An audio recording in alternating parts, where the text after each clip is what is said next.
धार्मिक कहानी। परमात्मा कबीर साहब से भेंट। बहुत समय पहले वाराणसी में एक साधारण जुलाहा रहता था। उसका नाम कबीर था और साथ ही जन्म से ही वे करघे का भजन करते, कपड़ा बुनते। परंतु लोगों को इसका ज्ञान नहीं था। साधारण मनुष्य समझकर लोग उन्हें अक्सर तिरस्कार करते, किंतु कबीर साहब का मन सदा भगवान की भक्ति में रमता। एक दिन की बात है, गंगा तट पर भक्तों की भीड़ लगी थी। सब लोग स्नान करके सोचते थे कि पाप धुल जाएंगे। कबीर साहब भी वहां पहुंचे। उन्होंने देखा पानी कि में डुबकी लगाकर अपने मन को निर्मल मान रहे हैं, जबकि भीतर का अहंकार और कपट जस का तस है।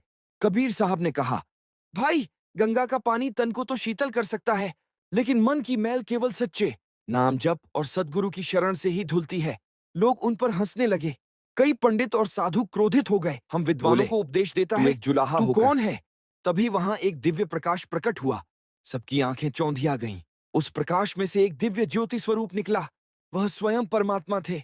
सभी ने देखा कि वही परमात्मा कबीर साहब के साथ खड़े हैं। आकाशवाणी हुई, ये साधारण जुलाहा नहीं, स्वयं मेरा अंश है। इनकी वाणी ही सच्चा वेद है। जो इनके बताए मार्ग पर चलेगा वही मोक्ष पाएगा। सब लोग स्तब्ध रह गए।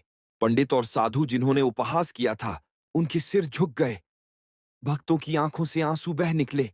उन्हें अनुभव हो बाहरी गया दिखावे कि में सच्चा नहीं बंधा है। परमात्मा किसी कबीर साहब ने प्रेम पूर्वक सबको समझाया, भाई, परमात्मा दूर नहीं, वह हमारे भीतर ही है, मगर उसे देखने के लिए निर्मल हृदय चाहिए। जैसे साफ दर्पण में चेहरा साफ दिखाई देता है, वैसे ही स्वच्छ मन में परमात्मा की झलक मिलती है।